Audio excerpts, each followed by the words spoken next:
Good evening, and welcome to the Garfield Heights City School District regular board meeting.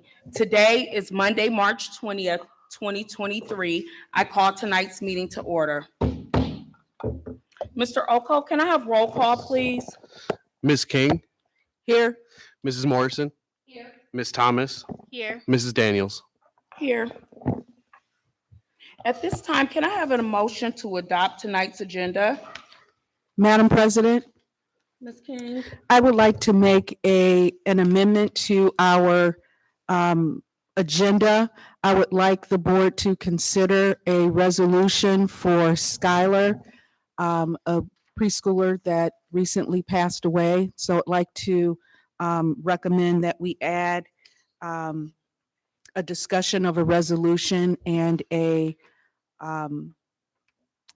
$500 donation from our board appropriations to the Joe Juby Brave Scholarship. Will we be adding that, that new agenda item as item number 20 on tonight's agenda? Yes, I think that would be a great place for it. And moving executive session to 21.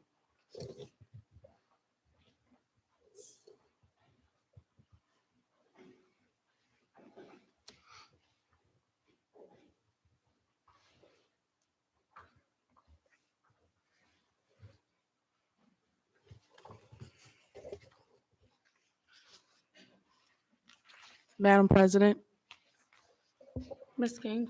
I'd like to make a motion to approve the agenda as amended. Second.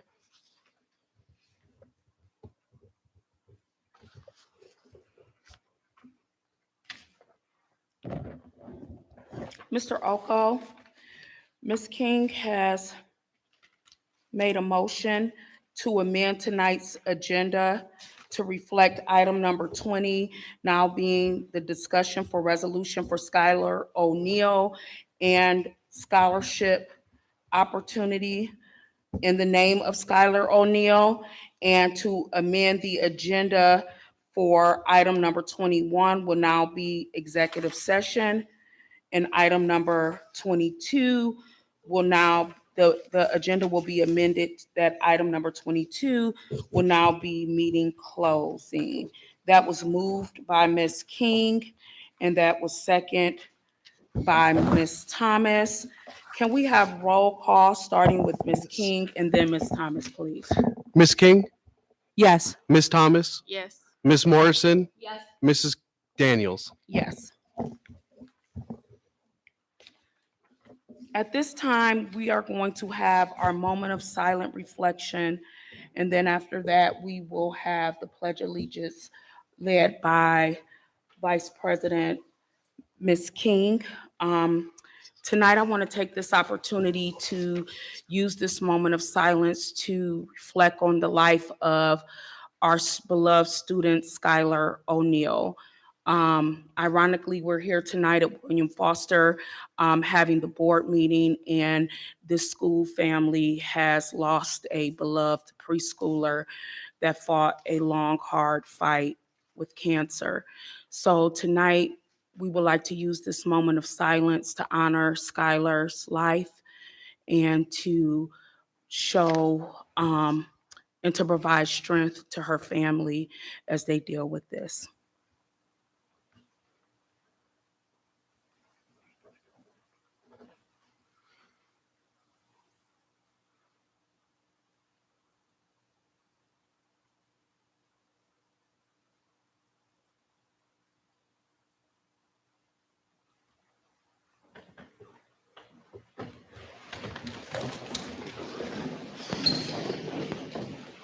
I pledge allegiance to the flag of the United States of America and to the republic for which it stands, one nation, under God, indivisible, with liberty and justice for all.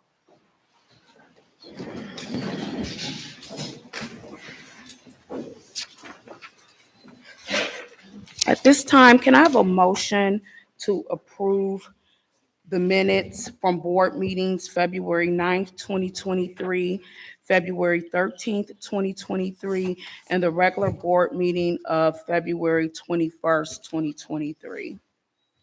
So move. Is there any discussion? If there's no discussion, Mr. Oko, that was moved by Ms. Thomas and second by Ms. Morrison. Can we have roll call, please? Ms. Thomas, Yes. Ms. Morrison, Yes. Ms. King, Yes. Mrs. Daniels. Yes. At this time, we'll have the board president report. Good evening, everyone. I would like to start my board president's report off with thanking William Foster Elementary staff, students, and parents for hosting the Board of Education meeting this evening. It is always a pleasure to visit the buildings in which the scholars in my community learn and develop each day.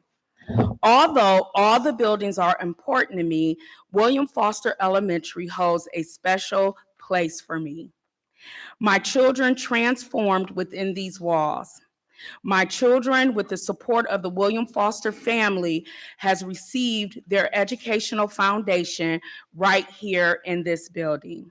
So I thank each and every one of you for the role you have played and continue to play in my children's education and the children of the William Foster school community.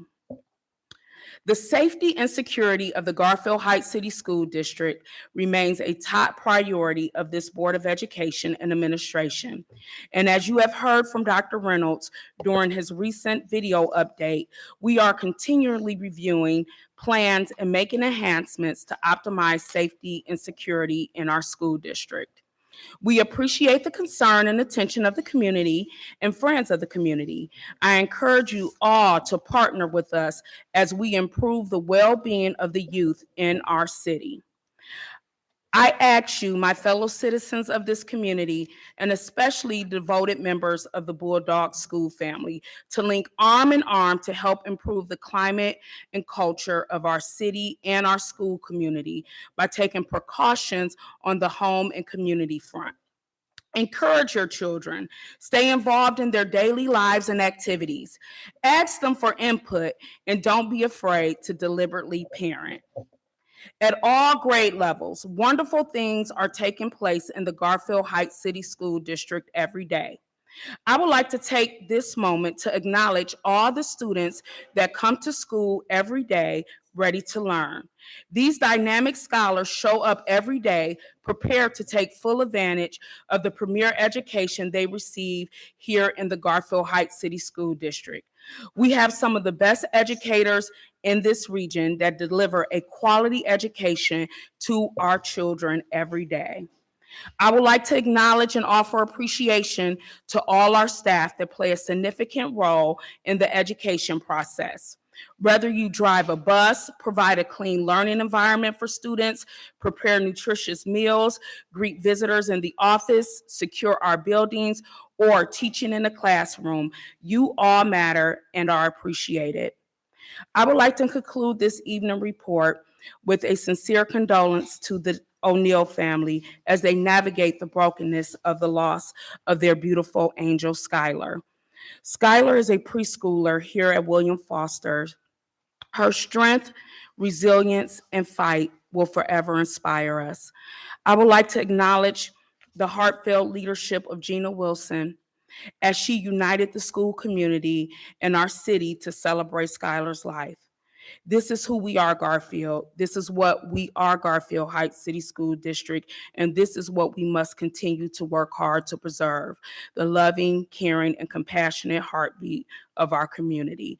This concludes my report.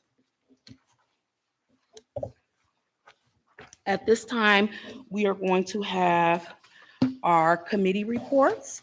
Is there any committee reports this evening? Madam President, Ms. King? I have a legislative liaison and committee report. The legislative committee met this evening before our meeting at 4:45, and we're in the process of planning planning some events to continue the efforts made at last year's Heart and Soul Initiative to get our students, continue having our students being civically engaged. We will keep everyone posted on events. Legislative updates. The House Primary and Secondary Education Committee will be holding a hearing on HB 12, which would reform the functions and responsibilities of the Ohio Department of Education, the State School Board of Education, and the Superintendent of Public Instruction. The hearing will occur on Tuesday, March 21st at 4 o'clock. The House Ways and Means Committee will be holding a hearing on HB 1, the tax reform bill, on March 21st, which is tomorrow, at 2:30. The Senate Education Committee amended SB 49, which would enact a religious expression days, which is they're calling the RED Act, and would require school boards to adopt a policy providing students with religious accommodations for up to 3 days. The amendments made to that, to HB 49 are as follows. It will require the district or school to include in its policy regarding absences for religious expression days to permit students to attend interscholastic events or other extracurricular activities on days that the student was otherwise absent due to religious expression. It will also require the school district or school to include religious observations in the non-exhaustive list of major religious holidays and festivals for which students may be excused under the bill, and specifically adds Good Friday and Passover to the exhaustive list of major holidays. It adds that excused absences may be unreasonably withheld or denied for any religious holiday, festival, or observation. The House Primary and Secondary Education Committee held a second hearing on HB 11, which would establish the Backpack Scholarship Program to begin operating in the 2023-2024 school year and repeal the Educational Choice Scholarship Pilot Program and the Pilot Project Scholarship Program on July 1st, 2024. The committee heard from its proponents of the bill. That concludes my report. Thank you, Ms. King. Is there any questions regarding Ms. King's legislative committee report today? If there's no questions, thank you, Ms. King. Is there any other committee reports? Madam President, I have a wellness liaison report. Ms. Morrison? Our middle school boys 8th grade team finished the regular season undefeated for the third year in a row and were the LEL regular season conference champs. They also finished as runner-ups in the LEL tournament. We had 3 students play in the OMEA District 7 Middle School Honors Band, which, along with 21 other schools, on February 24th at Mentor High School. The students were Maya Bonner, Sarah Wegrison, and they both played the trumpet, and Helena Rennert on the alto sax. Middle school students Brianna Mathai and Sarah Wegrison participated in the regional MLK oratorical contest in the greater Cleveland area. Sarah took first place in the 6th to 8th grade category and will be moving on to the state finals in April. And GHMS had 27 students participate in the GCCTM math tournament on March 4th at Padua Franciscan High School. All the students were recognized with Rising Star ribbons. For the high school, spring sports are scheduled to begin playing games this week, weather permitting. We want to give out a congratulations to our boys basketball team on making it to the Elite 8 in the entire state of Ohio. The boys basketball team finished as LEL champions, district champions, and as a regional runner-up. Coach Sonny Johnson was selected as the LEL Boys Basketball Coach of the Year, and freshman Marcus Johnson was LEL Player of the Year. The following basketball players were named to the all-conference basketball team. The first team was Marcus Johnson, Calvin Little, and Tommy Benn. Second team was DeAndre Jones, and Jermaine Marshall was on the third team. Jacob Kostel-Hess took fourth place at the wrestling sectionals that took place on March 1st. And our Music Express show choir continues to win individual and group awards at their competitions. Some of their highlights include Desire Goodwin, who won Best Soloist and Best Female Performer. D'Artagnan Perry and Michael Diamond were chosen as Garfield's most dynamic performers. Oliver Boyette won Best Male Soloist. In total this season, Express earned Best Set, Best Overall Female Performer, People's Choice, the Spirit of Show Choir, 8 Best Soloist Awards, runner-up of their class, 2 class champions, 2 overall 4th place trophies, an overall 5th place trophy, and a overall 6th place. Congratulations to Mr. Pernod and our 2023 Music Express Choir. And that concludes my report. Thank you. Thank you, Ms. Morrison. Congratulations to all of our scholars for the amazing things that our scholars do in their extracurricular activities. That was some good stuff. So yes, great job. Any questions for Ms. Morrison as it relates to her report today? If there's no questions, are there any other committee reports? Madam President, I have a report. Ms. Thomas. I have a report for CVCC. Our student connection scholar for the month of February was Maria Scurry. She's a junior at our high school and enrolled in the medical administrative program. She joined that program to learn about opportunities within the administrative side of the medical field. She's enjoyed learning medical terminology, while the areas of law, ethics, and guidelines have been more complex.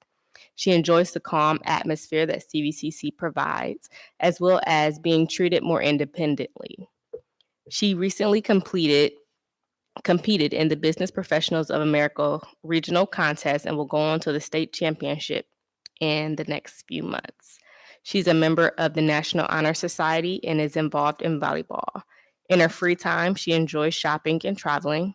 After graduating high school, she plans to continue her education at a 4-year college. She's still deciding what area to go into. However, she plans on staying in the medical field. She aspires to possibly become a neonatal nurse practitioner. Best of luck to Maria and keep up the great work. During our regular board meeting, we received our second bullying and harassment report. We had 2 incidents so far in 2023. We also received a retention report. A few statistics from that report. Out of all students, 42% of our seniors were not retained in the Garfield district. We also got more details about that 42% of students, and out of the reasons why they decided not to return, 50% of them said they were not favorable of their programs. I have reached out to kind of host some home district focus groups to learn and figure out why our senior students are deciding not to return to CVCC. Overall, we do have the highest student enrollment numbers at CVCC. Health Careers is the highest program, and we are currently in the process of thinking or creating a tiered program for our Health Careers program. And what that means is it would be a program similar to the program that we have, but they would not be required to go through getting the certifications in the program. So it's a lighter load of a program, and they still get the same knowledge. We also received an academic plan presentation. We're currently undergoing $300 million worth of capital improvements and equipment. We have a proposal out to the governor's office for those improvements. It's favorable. Future programs that we are working on bringing to CVCC in the fall include environmental and natural resource management, veterinarian science, and a 5G initiative which will have two different programs, a tower tech program as well as a fiber optic technician program. Specifically, the tower tech program will begin in August, and we're hoping for the optic technician program to begin in July. We also discussed our esthetician program. It began 3 years ago. We made a $5,000 investment in that program, and within 5 cohorts, we received $250,000. We have a 100% licensure rate in the esthetician program. And then we also discussed our career fair, which was held on March 2nd, and it was a great turnout. That concludes my report. Thank you, Ms. Thomas. Is there any questions regarding Ms. Thomas' report this evening? Dr. Reynolds, this greater, let's see, gotta get the name right. GCC, Excuse me. Greater Cleveland. Yes, will that help possibly our students identify areas earlier that they are interested in at CVCC to support the retention? Yes, the purpose of the program is to expose students at an earlier age to various different opportunities available to them. It starts from 6th grade, from 6 to 12, where their exposure opportunities eventually becomes possible internships, job shadowing, and just some real hands-on experience for students. And we're starting at grade 12. We have a strong relationship with them. We've developed that. This year is a brand new program, and there's only 10 school districts in the area who's a part of this, and we are one of the 10. So I'm happy that we will be taking part of this beginning next year. Thank you. So, Ms. Thomas, you may be able to report that back to CVCC, our district's participation in that, and maybe we can start streamlining where that 11th grade year is just not a orientation and they're deciding they don't like something, where they, actually already able to identify. We've exposed them, and this program starts at 6th grade, correct? 6th grade, Middle yes, school. They've had an opportunity to be introduced to these fields over a period of time. That way, by the time they get to the point where they're at CVCC, maybe we have a student population that's more committed to the trade that CVCC provides. Madam President, Yes, may I add something to my report? yes. Give me 1 second to pull this document up.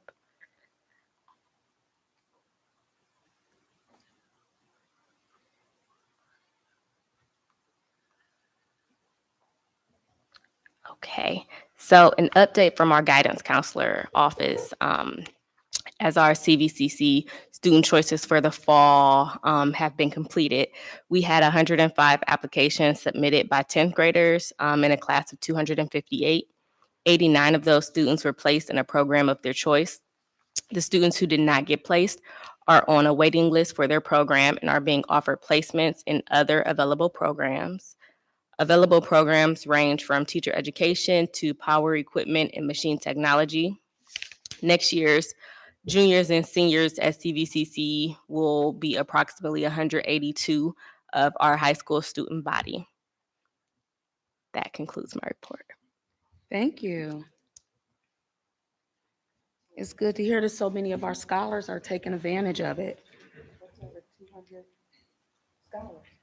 Yeah.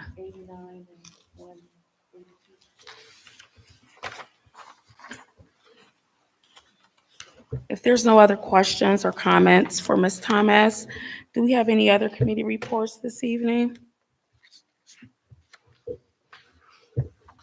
If there are no other committee reports, at this time, we are going to go into our presentation part of our board meeting, and I turn the meeting over to Dr. Reynolds at this time. Thank you, Madam President. At this time, I will present to you Jill Fremmel and her team as they will discuss and update you on the happenings here at William Foster.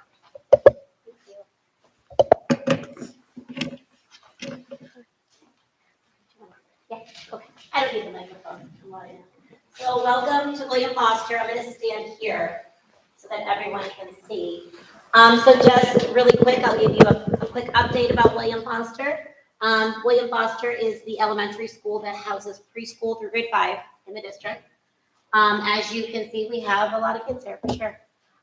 So the days are busy, they're rewarding, but definitely, as you can see, our 4th and 5th graders is our largest number of our student body in the building. So this year, we started off the school year. As you know, Garfield Heights is under the TSL grant. So part of the TSL grant was we hired and we created some new coaches within the district. So out of my awesome staff at the end of last year, 4 of my staff members moved on to be coaches. So that created 4 positions. And then we had some retires and some people that went elsewhere. But what I can say is looking at this list, we definitely have added a lot of members to our William Foster family. And so I know some of the meetings, we celebrate kids, and I love celebrating everyone. But tonight I would really like to recognize and celebrate our new hires. We are grateful for them. They definitely joined us, feet on the ground, ready to go. So at this time, I would just like to announce their name. If you are here, please stand up. We do have a little token of appreciation for you. And this is something that I copied from Dr. Reynolds as he talks about bringing the fire. So this evening, actually, one of our family members from Garfield Heights, Alicia Boozer, she even decorated cookies tonight and decorated bringing the fire. So keeping with it. So for first grade, we added Celeste Capitan, Ashley Pittner, Sarah Inge in 2nd grade, Casey Blue in 2nd grade. Rob Kuznerek was at Maple Leaf, and he joined our family this year for 2nd grade as well. Sean Brown joined us for 3rd grade. Jamie Standeski, who's present tonight, if you could come on up, she joined our team. And Jamie was like an August hire. I think we brought Jamie on like right before school, so definitely she's doing an amazing job, and we are super grateful to have Jamie here. Come stand like this. Whatever, you're good. Henry McCreary is present with us tonight, and Henry joined us, over the summer as well. And Mr. McCreary, he helps with our special education students in our emotionally disturbed unit. And then we have Alicia Geyer. And what's special about Alicia is Alicia actually did her student teaching here in the spring of last year, and she was very eager to join our William Foster family. So we are grateful for Alicia as well. Betsy Raymer was moved here from Elmwood. Betsy's present tonight, and she is our amazing literacy coach. She also is one of our newly created positions here that's supporting our literacy efforts. Sorry, guys, we're growing. The beauty of it, this thing is on wheels. So we're grateful for Betsy. Lindsay Cholino stepped in for guidance counseling. Definitely, I don't think she gets a moment of peace and quiet throughout the day. She's everywhere and anywhere you need her to be. So we are super grateful. Tori Murray, where are you, Mr. Murray? So this man, he is security. He is our go-to. He does everything you ask him to do. And so, Mr. Tori, you are so loved, and we're never letting you go. And then Ekaterina Robinson, she's not here tonight, but she joined us for preschool, and she's one of our instructional aides. And then also Asia Austin was a building substitute, and she joined us as well as an instructional aide. So I would really love to give my new hires that are here a great big round of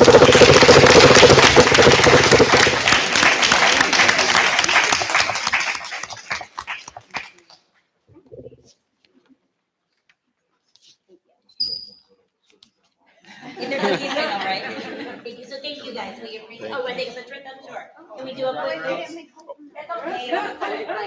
Don't get my food in there.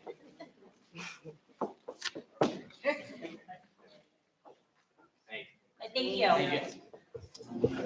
Thank you. All right, never again stop. Sorry.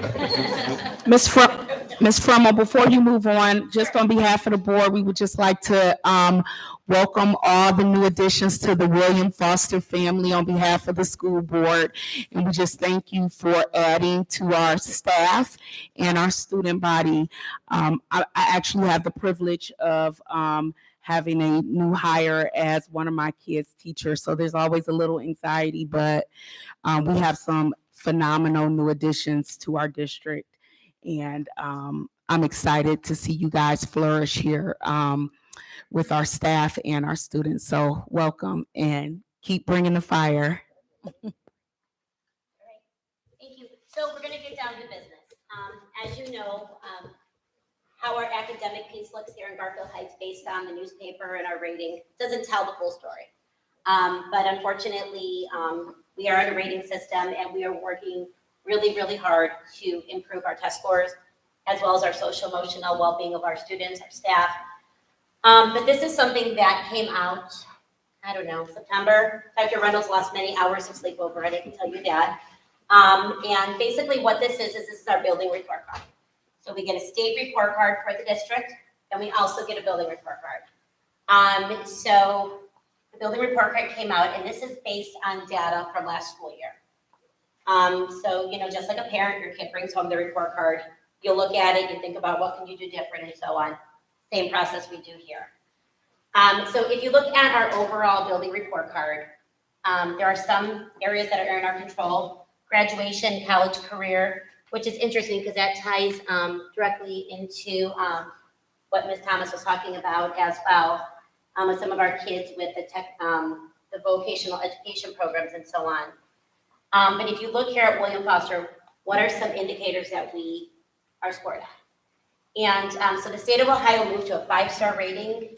And so basically 5 is the best, 1 is the worst. And if you look here, we're gonna start with the bright spots. So William Foster earned 3 stars for progress for last school year and 3 stars for gap closing. So progress means that our kids are making growth, but they're not making growth as fast as the state would like us to. Gap closing means we're closing the gap, yet the gap is pretty large. So that is a bright spot. So after this came out, we said, okay, we got 3 stars here, 3 stars here. Of course, we want to keep moving it. Now we can look at achievement, and we can also look at early literacy, which achievement, I'll show you on the next slide, is a 1-star, and so was early literacy.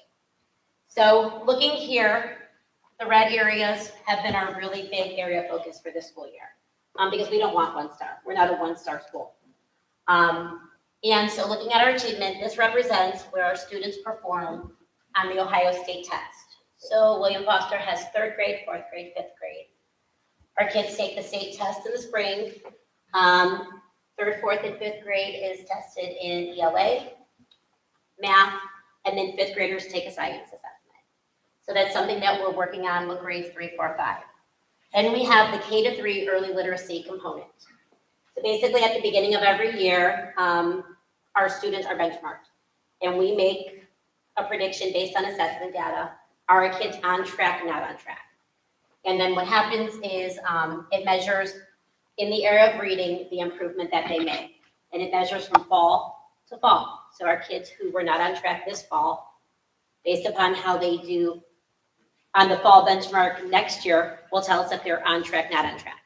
And students who are not on track, they go on something called a RIMP, which is a reading improvement and monitoring class. So that's where we pull in and we look at our interventions and how are we helping kids, what do we need to do different. So we have some priorities, obviously, that we're working with.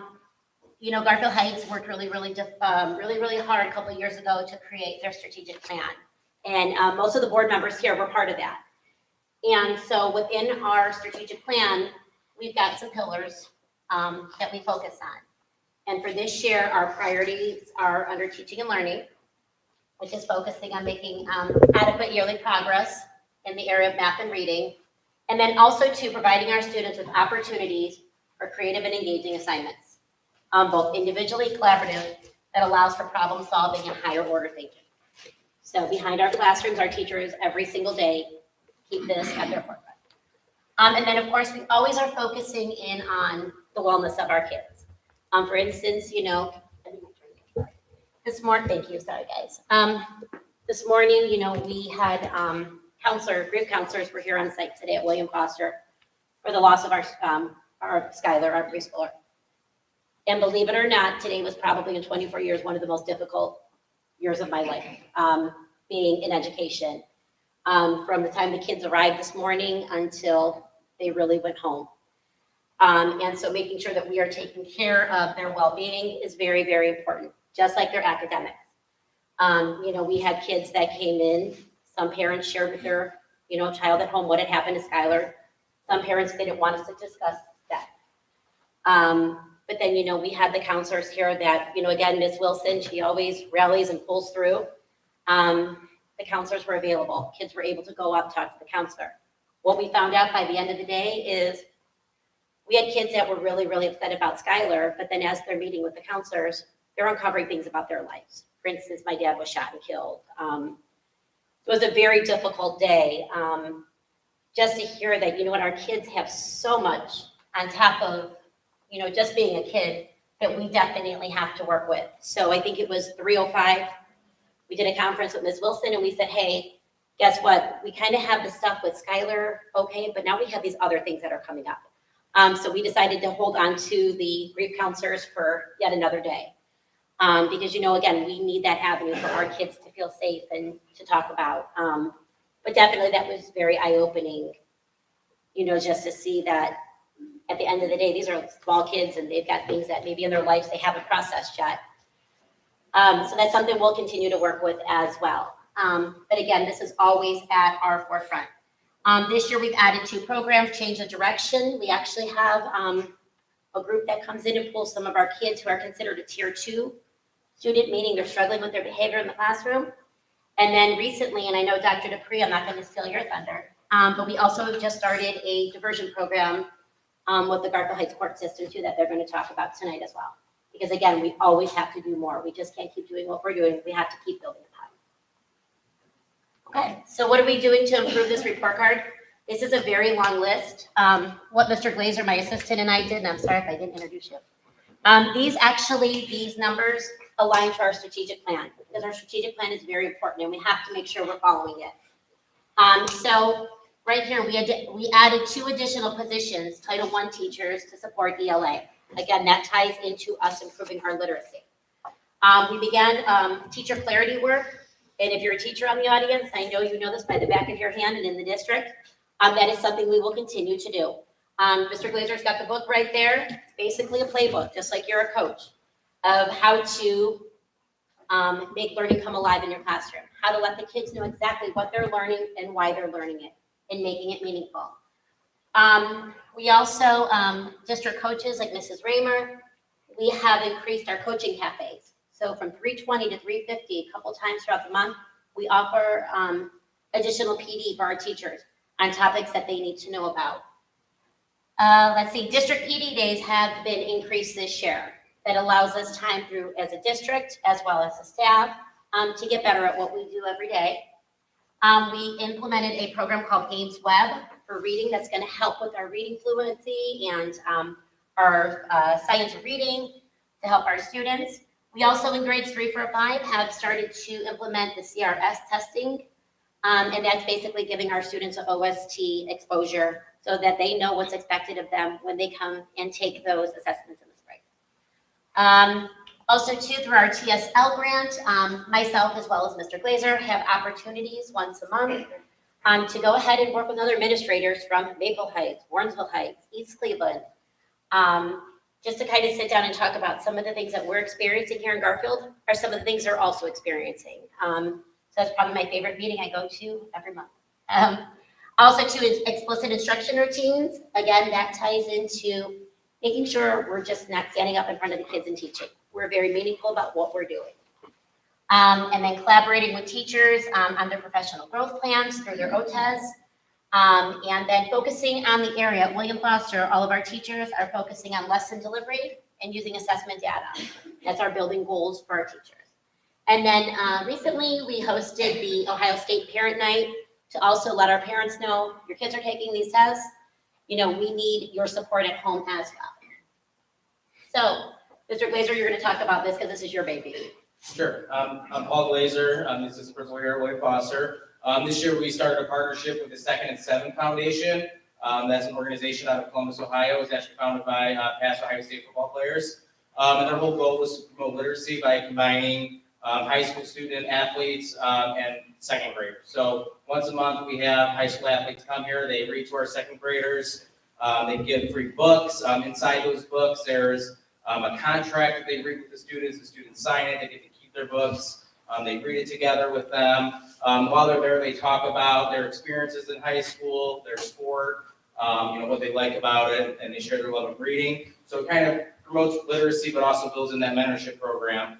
And then also with that, the students get free books, and then there's opportunity for our high school athletes while they're doing this for scholarship opportunities. So they just featured the Second and Seven Foundation, Jamichael Benison, one of our high school football players, was featured on their website. And we're hoping he's kind of in the pipeline there possibly to get a scholarship. So we're very excited about those opportunities. And then on February 7th was 2-7 Day. We had a pizza party. So we brought all of our high school friends. We sat down after they were done reading, and they had a little party to celebrate Second and Seven, how the program's been going. And then we're gonna start mixing it up a little bit with different athletes to kind of involve more students. So this Friday, we have the step teams coming. They're going to come down here to the gym first, perform, teach them a routine, and then they'll go back to the classroom to read. So I'm very excited about that program. It's been a really great program for us this school year to promote that literacy. And again, that was something Mr. Glazer lined up. He came to me and said, hey, and I said, go for it. So definitely, again, thinking out of the box, way to help promote our literacy and what we do here. Okay, so Ames Web Plus is our new program that we use this year. And it's all students grades K through 5. They're benchmarked in the fall, the winter, and the spring. And the focus on each grade level is listed below. 2nd through 5th grade focuses on oral reading fluency. Basically, for those of you that are not sure what that is, how many words correctly you can read per minute and accurately. Kindergarten focuses on letter, sound, and word fluency. And 1st grade focuses on nonsense words. And so then after the benchmark, the title staff, which is the newly created position, reviews the data, and then they would provide services for any student who's below the 10th percentile. And the students would come to the small groups 4 times per week for 40 minutes, and it is a center base. Approximately that's 10 students per grade level that we are servicing now. Why did I put this up here? Because as the Board of Education, we're having great success with how our students in the small group are doing. But however, we're only servicing the 10th percentile and below. So that means we've got from the 11th percentile up until the 39th percentile that we still need to service. So the creations of these positions was amazing, and we're really growing kids. However, we probably need a little bit more to make sure we're meeting all the needs and really filling in and closing that gap to help improve that building report card. So if you look here, what happens is the students take their Ames benchmark in the fall and in the winter. And as you can see, everything in education is a triangle. And so green is good, yellow is tier 2, red is our students that need the most need. Just looking at these, and we're not going to go through each one, but as you can see, we, from the fall to the winter, have definitely started making some nice growth. And that's kindergarten and Board of Education. If you want to see more detailed, I can give you a tutorial on this as well. If you look here at our 1st graders, they came in, I said it looks a lot like Christmas. We didn't have anybody in tier 2, just in a short amount of time. We are starting to, your goal is to make your red smaller and you make your green larger. 2nd grade, same thing. You can see we're making some nice growth. 3rd, 4th, and 5th grade, we're focusing on fluency. Again, working on these skills. 4th grade. And then, 4th grade. And then we have 5th grade. So Ames is one of the programs that we are using for our RIMS and as well as monitoring our students' reading needs. Now, so we have that state report card, and in there's an area of achievement. We only have 1 star. So achievement is based upon, like I said earlier, how our 3rd, 4th, and 5th graders perform on the Ohio State test. So this year, with our help from our friends at the Education Service Center, we have implemented a new program called CRS. Basically, students in Garfield Heights are using it from grades 3 all the way through the 12th grade. And what it is there are benchmark assessments that are very similar to what the students would take on the Ohio State test. There's also checkpoint assessments where you're going to teach something. It will expose our kids to same questions that they might see, as well as the rigor of the assessment. So it should not be a big surprise when we come in the spring to take these assessments. So this year, we did benchmark number 1, and we took that assessment in early October. Now, when you look at this data here, we took the second benchmark more than 2 months ago. But just in that short amount of time, October, November, and December, remember we had Christmas break, Thanksgiving break. And then just that short amount of time, we really started to see some growth. Especially 5th grade science. And again, you want your red to get smaller, and you want to enhance these categories here on there. Again, this is grades 3, 4, 5, and this is for English language arts. And again, just overall looking at our students who have taken this, again, focusing clearly on what we need to do. Same with the area of math. I'm huge with the math, and we definitely are really looking into our math, because as we can tell in the district, our math really is struggling. ELA, we have some supports in there, like we had said, for the title teachers and so on. However, we need also to give math just as much attention as ELA does get. And I know my middle school people, as well as the high school, definitely can see that as well. Because if we struggle with foundational skills here, the hole in the gap is just going to get larger. So again, everything we do, it's focused, strong focus on academics. I am excited to see, I'm hoping that our kids are going to really show some really nice growth. Our teachers have been working their tails off. With teacher clarity, with old test scores, I think they see me come and they're like, oh, here she comes again, wanting to talk about test scores. But definitely we can only do better.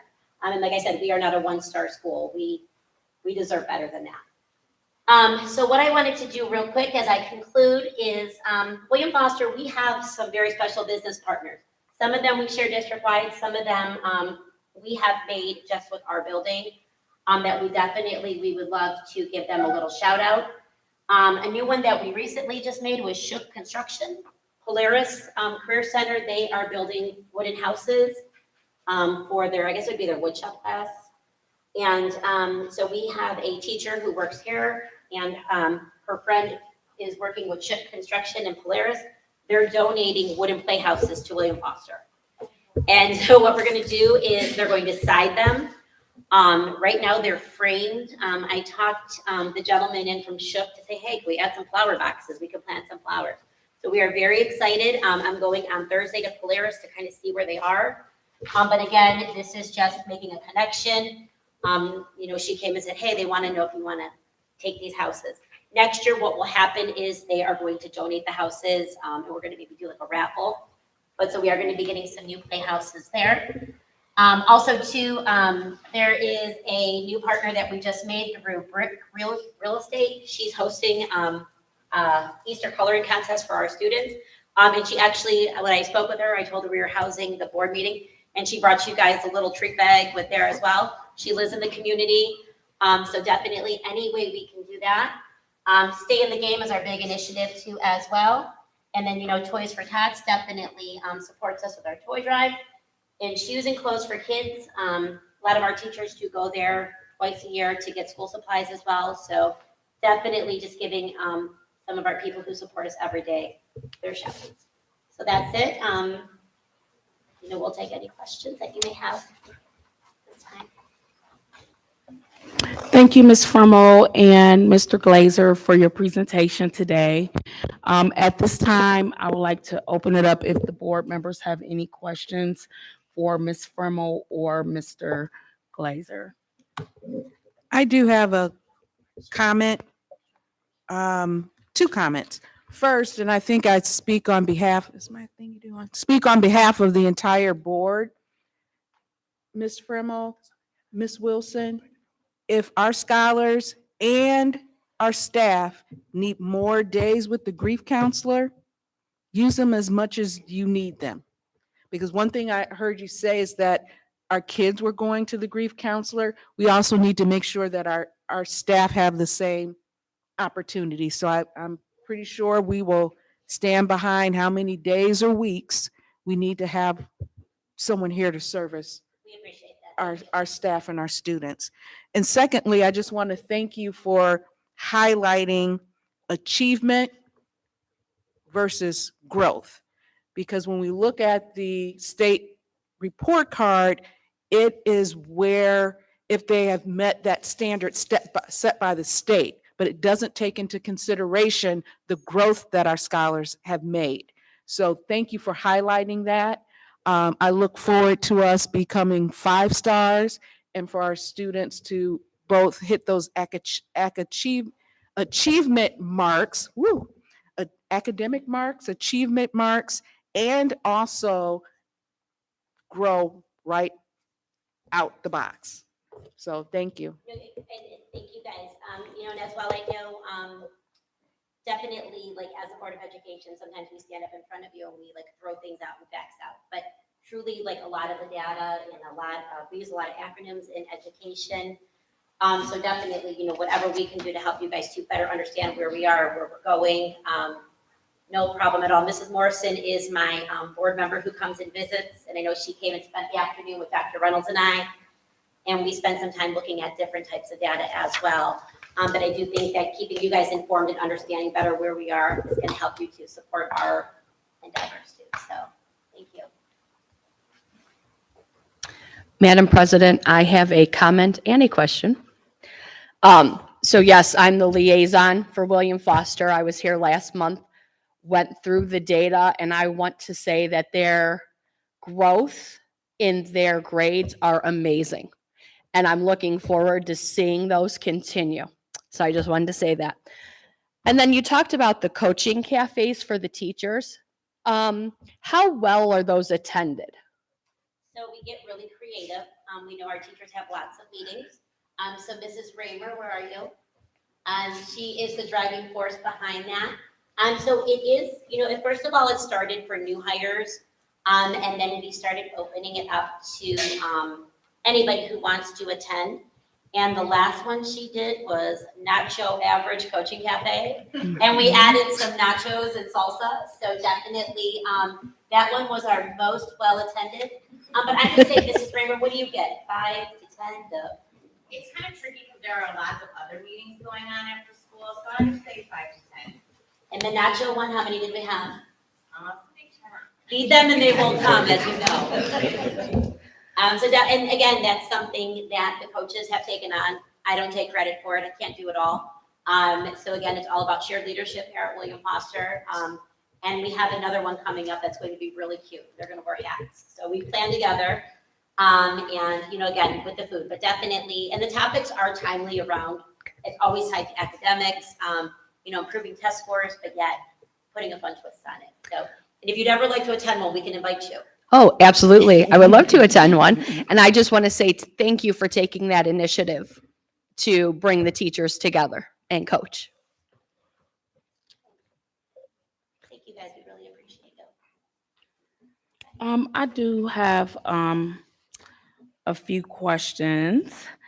So when you talked about, we seen the growth that was happening in that 10 percentile that we were able to service, but that 11th through 39th percentile, you said they still need to be served. So my concern is we move that 10 percentile, and unfortunately, probably some of those kids in that 11th and 39th drop down. What resources do we need as a district to be able to serve all students that require these supports, especially since now we see the data that shows that growth happens? It does. So, being very intentional. And, again, this is the first year that we've actually hired title teachers.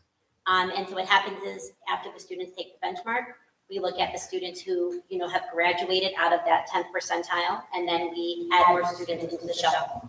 So what happens is, while those, students are out of the classroom, it is then the intention that the classroom teachers are providing yet a small dose of intervention as well inside their classroom. So as 10 percentile and below go up to their title work, then within that classroom, say if it's 5 students, and the teachers at that time would then be servicing that next group. But again, I really do think with the additional support, this is like my public service announcement, but with additional support, just like what we have right now, very explicit, very structured, we can definitely even close that gap more. When Mrs. Morrison and Dr. Reynolds came for day, I took them into that class and I said, here's what we're doing. And they were able to see 5th grade. And I said, here we have 5th grade students who, for one reason or another, they're not reading where they need to be. And now these students are moving on to middle school.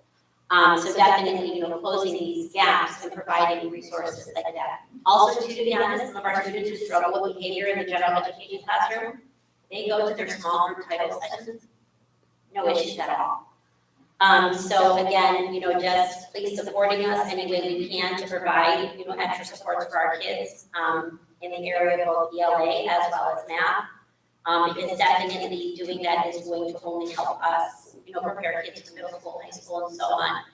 So again, even though we have that 11 through 39 percentile, their teachers are working really hard while the other students are away. But again, just manpower, to work with those kiddos, for sure.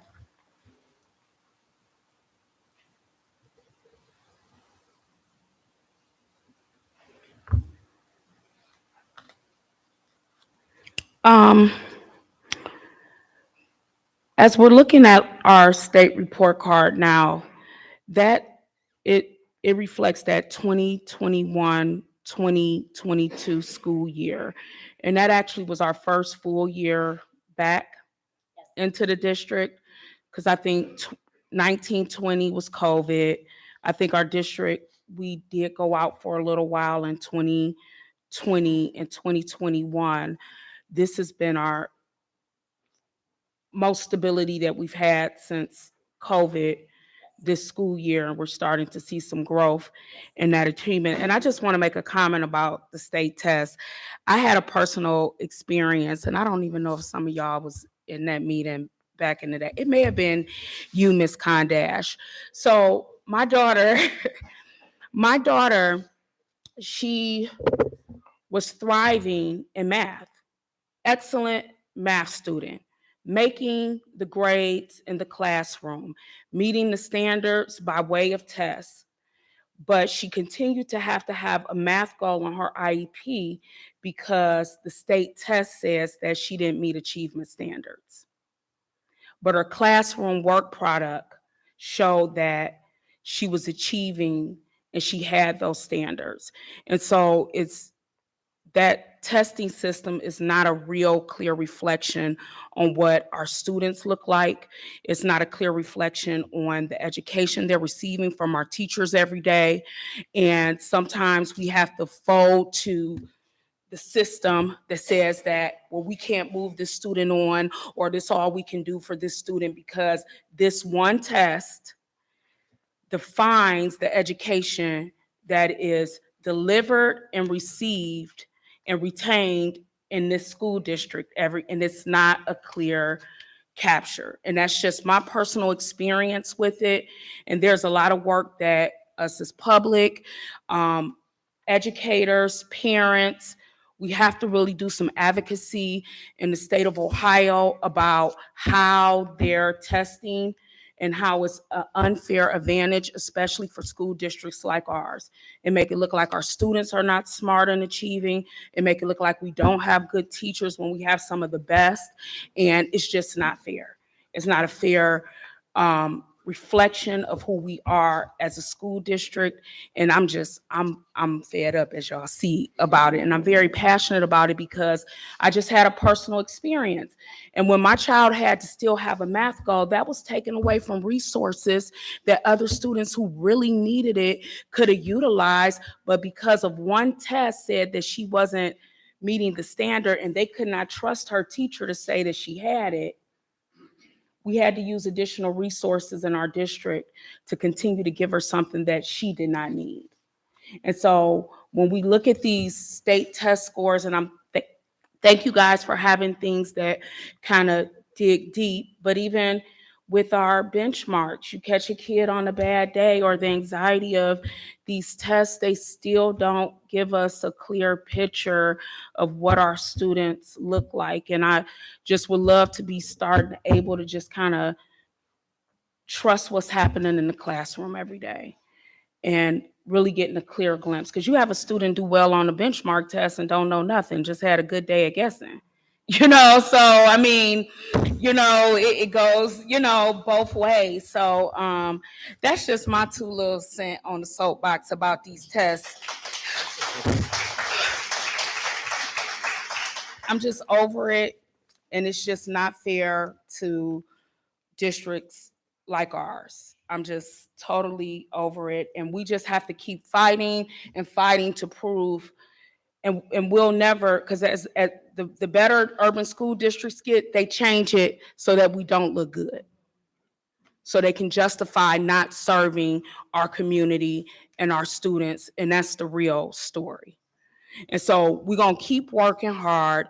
We're going to keep educating our children, knowing that no matter what that state test say, and we're going to work on it competitively, absolutely, but we still got good teachers. We got amazing students in this district, and regardless of what those numbers say, just like my daughter, she didn't deserve to be in special ed math, but the state test says she did, and that was not fair. And so we really have to just start advocating, letting our voices be heard down with the people that make these decisions, to say that we got to do better for all kids, and especially kids in communities like ours. So that's it. Anybody else got any more questions for Ms. Formo? I'm sorry. I do have just a follow-up question. You talked about how some of our scholars thrive in smaller settings. Do you believe that our move to our cluster grade buildings will assist with that? I knew this question was coming. I do.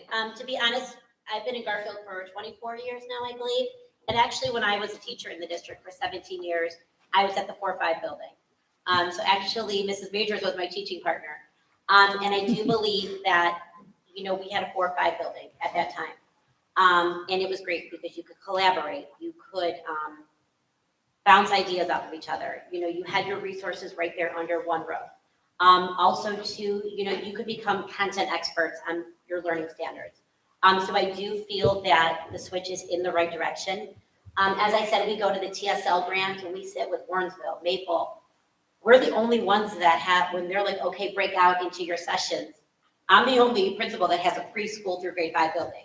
You know what I mean? So other buildings right around us, you throw a stone, they're not like how we are. So I definitely do think that, done the right way, ample resources, I think that definitely will only benefit our students. So I am excited to see it, for sure. I think that there's a lot of, and also too, you can tailor your programs and what you have to the kids that are in front of you, and you can service them, the way that they need to be serviced. And, again, like I said, even looking at the split, I'll just say this here as well, too. Now we're going to create a 4-5 building. A 4-5 building is only 1 grade less than the middle school. So guess what? You look at your resources you have at the middle school, and you're going to look at those resources you have at a 4-5 building. Making sure that there's ample resources, for the kids, for their academics, but also as well as their social emotional needs. So definitely, like I said, done right, I think it's going to show, great results that we need. Thank you. No, you're welcome. It's some of the deficit we're having with having more ESL resources versus math and STEM is just because kind of in Ohio, we have more access to grants for, reading. I mean, that seems to be like the priority, get a 3rd grader to read. And I see a lot more grant opportunities and just title funds and stuff like that associated with that. Mr. Oko, with you coming on, maybe there's some opportunities for us to really look at some other resources kind of into STEM and STEAM, which I do think that we're behind the ball on that compared to some of our fellow districts. Yeah, I was just making a comment.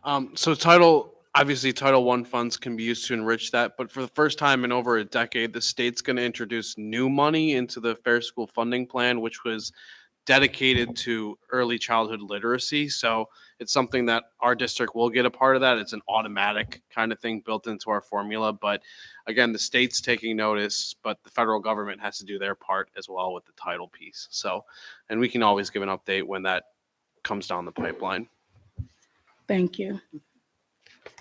Thank you, Ms. Frumel, for your amazing presentation. Kudos to your educators that's moving our kids, and we're seeing the growth. Kudos to our students that's doing the hard work, and even to your parent partners. I know that they make a huge difference in student success. So thank you, guys. Thank you, guys. Thank you.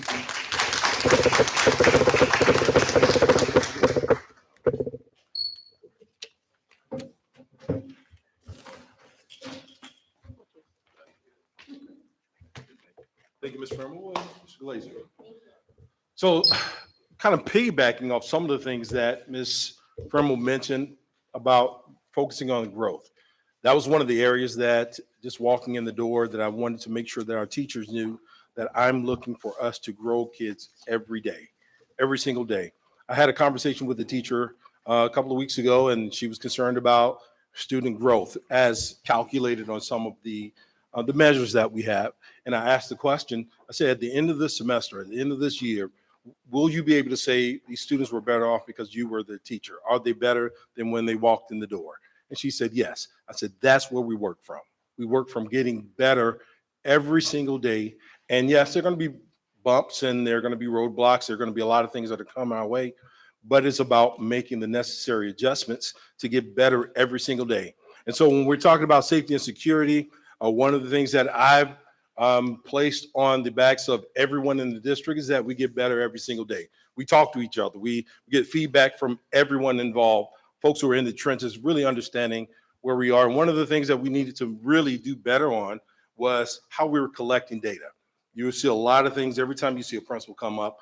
They're going to be showing you information about data because data is an area that we have to focus on to lead us to making better decisions. We don't just completely just look at the data and say, okay, the data is, and this is what we're going to do. And we look at the data, we make the necessary adjustments, we ask the questions, we ask the right questions. So when we're looking at data, one of the areas that we've been working on with our EMS coordinator was how do we start collecting clean data? What we mean by clean data is data that's consistent, how we're doing some things. So in one of our professional development opportunities, we really started focusing on how we were inputting some of the discipline pieces. And with implementing something that is consistent across the board, we're able to now develop cleaner data. Now, the data that we've collected in the past have come from various different areas, and that is something that you want to make sure that you are not doing, that it's just random pieces of data that we're collecting. It is consistent data that we're pulling from one place. So looking at just kind of what we're looking at with occurrences, and these numbers are just basically our numbers of occurrences when we're talking about fights, discipline, where fights were turned into some issues of suspensions. And we're just looking at this data going from 2017 to 2018 all the way to our current data. And the current data was actually from the 15th of this month, where we just kind of pulled the information from EMS. I like to make sure that we are pulling information from the same location every time and not just having random pieces of information. It goes and just kind of shows you where we are right now. So yes, we're looking at these numbers a little different from where it was last year, but the question is, how are we collecting data last year? What were we really looking at? So what I like to do is to kind of take it from where we are right now. This year will be our baseline on how we should improve. Yes, a lot of folks will look at these numbers and then they'll go ahead and start comparing to the years before. And that's fair to do. That is fair to do. And it does show that we are better off right now, but I don't want to just stop there and say mission accomplished, because that is not the purpose of this. That is not the purpose of this. The purpose of this is to make sure that you all know that we are looking at data. And I want to make sure that the data is consistent from year to year and how we're collecting data, how we're recording data, where we're pulling the data from. And this is the information that we have right now with the number of occurrences with fights this year. Yes, a lot of things have been on social media. Those things on social media is what basically gives the narrative. When we have things on social media, it is actually the ability for that person who's posting that to control the narrative of what's really happening. That is something that we really can't control, to be honest with you. We can put some things into place, but how folks are posting on social media, how they're responding on social media, that's one thing. But what we do need to do is get to the core of it, and to the core of not just making sure that we're doing discipline the way that we need to do, or we're suspending kids the way that we should, but we are getting to the core of it. And when we talk about the core of it, it is about seeing what's happening during the school year, seeing what's occurring. And some of the things that we needed to do early on was evident. Making sure that we had security associates in our buildings, make sure that we had a solid SRO. We've had solid SROs in the past. We had a situation at the beginning of the year where we were looking for a new SRO, and luckily we came across a gentleman who stepped in, and he's done a great job. Metal detectors in the middle school and also in the high school, those are the things that are so obvious to you when you walk in the door that we've done. Clear book bags at the middle school, and also a stronger working relationship with our city. That is something we're going to talk a little bit more about, not only just our city, but also with the government and also with the police department as well.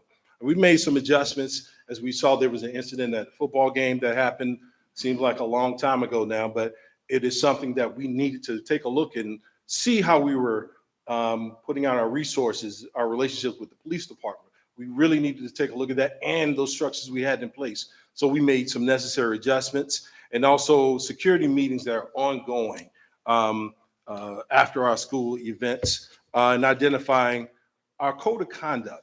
Our code of conduct needed some work, where it needed to really map out exactly what should be happening in our schools and how we should be responding. We made the necessary adjustments, but we've also done those things where we talked about with the city and with the police department. We have consistent communication with Mayor Burke. We talk about the things that are happening in the neighborhoods. We talked about the social media piece as well. And we talked about how we can partner to make sure that we are responding to not only just the buildings, but we're also responding to the things that are happening in the community as well. And we've been able to build that relationship there. And we have periodical meetings with the police department. And those same type of conversations are being had, what we're looking like in the building, how our relationships are working with the SRO, and also what we can do to help in the community as well. The SPEAR program. So you've probably seen in the last few months, there's a lot of presence of our police department in the building. That is because we built this relationship with them, and they introduced something called the SPEAR program. Within the SPEAR program, it is coming within our buildings, and we introduced this at a board meeting some time ago, but it is about them being a part of what we're doing, what we're doing every single day. So now they have relationships with kids in the building, parents who are coming in, so their work out there in the community is made a little bit easier as well. So this works for us, for having the presence within our buildings at dismissal, all periods during the day, but also it helps the police department as well to build those relationships with our families. And we also allow the police department to come in and use our facilities for training. That works perfectly for us. They know our buildings. They know exactly where the nooks and crannies in buildings are, and we're helping them as well as they prepare to be of assistance. It's always about making sure that we are preparing effectively. And our commitment, we've received a commitment from the police department to also serve on our safety committee. I was expecting the police chief to provide a representative. He decided that he wanted to be a part of this safety and security team. So that is a great thing for us. But the most important thing, I think, right now is to make sure those lines of communications remain open, not only for administration, along with the community and with the police department, but feedback from our teachers. The things that we've been learning just from having conversations from our teachers has been very vital to the adjustments that we've made along the way. Understanding what teachers are feeling, because they're in the trenches. They know what's happening in these hallways. They know what's happening in these classrooms, and they're making suggestions on the things that they would like to see. I've been in the hallways with teachers and having conversations, and one recent conversation that I mentioned it to our teachers is that this teacher basically told me what he felt should be happening in the buildings. It was really, really good feedback. And we made those adjustments according to the things that he said and also things that the other teachers have had communications with. And we make those adjustments according to the people that we're talking to. That is a real thing for us. And one of the things that teachers are doing, not only just having conversations with me, but they're also coming up with programs themselves. They want to make sure they have programs in place that are helping not only students, but are helping other teachers right now. They have something that we developed and they're going to be calling the RISE program, and it's almost an umbrella of services for teachers and for students, where they are providing extra additional help for stress relief to help with any type of issues that our teachers and also our students are having, and also improving our communication. That was one of the first things teachers told me that they wanted to be happening. I'm hopeful that they're feeling that communications are happening a little bit more than it has happened in the past, that we are as transparent as we can possibly be to make sure everyone is on the same page. There's no other way that we can do this work without making sure that we're in constant communications with teachers and how we can improve. And also when we're talking about improving and we're talking about security of the building and safety and security, one of the biggest pieces that needs to happen, yes, we can put in metal detectors. Yes, we can do clear book bags. We can do all of those things. But if our relationships with our students are not solid, we're going to be spinning our wheels. So what is important to us when we talk about social emotional learning, what we're really talking about is how we're building relationships with our students. If we're building those relationships with our students, if we're doing those things possible, we have those strategies in place, that is how we get better every single day. That's how we get better. So we have instructional coaches who focus on instruction, but also SEL as well. And we have a variety of organizations who come in and help us with our teachers. Matter of fact, there was in the last couple of PD sessions, it started out with the Cleveland Clinic and also with Gladstone, where their topic was teaching through trauma and self-care, and it was really focused on our teachers. We need to ensure that our teachers, again, are in the trenches, and we need to make sure that we continue to provide services that's going to respond to what their needs are. I had a conversation with leadership at one point, and I was asking questions because their concern is attendance. That is a concern. And one of the comments that was made was that we need to make sure that we're understanding how we can better support our teachers who are dealing with stress.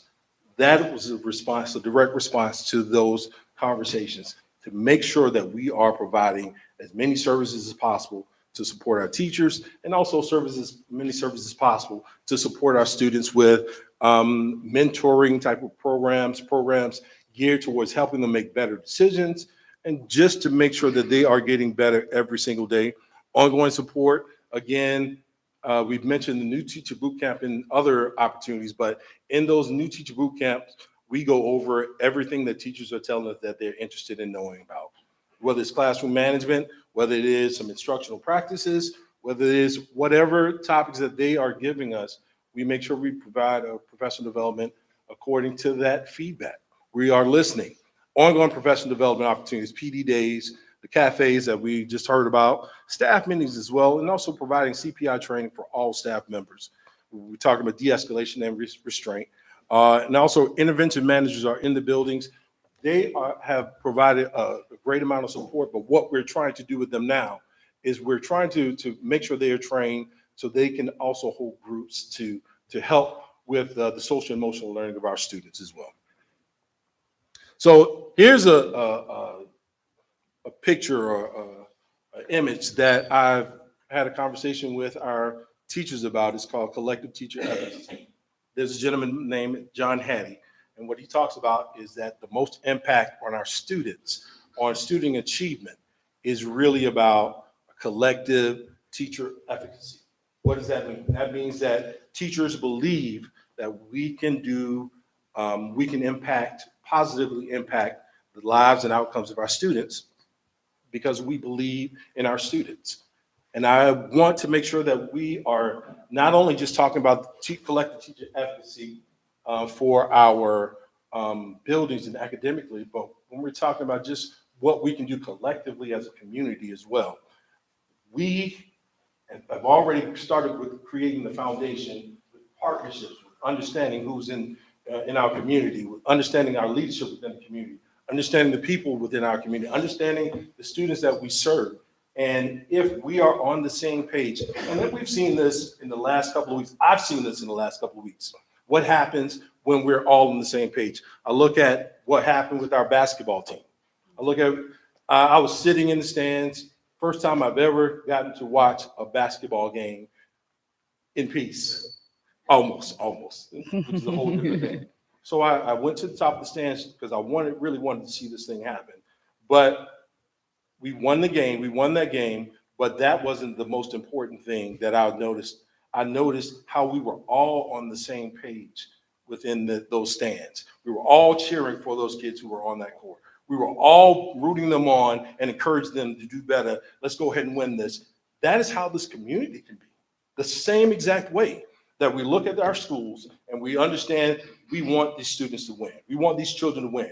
We should be all over in our areas, really cheering them on, figuring out what we can do to support them. And we've done that within the last couple of weeks. We've shown that we can do this thing. So I need for everyone in this room right now to really just commit to making sure that we're all on the same page as we try to service our kids and making sure that our kids are getting what we need.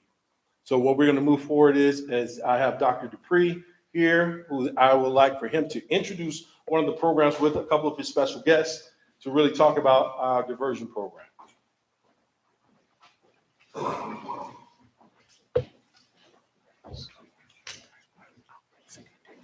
Thank you.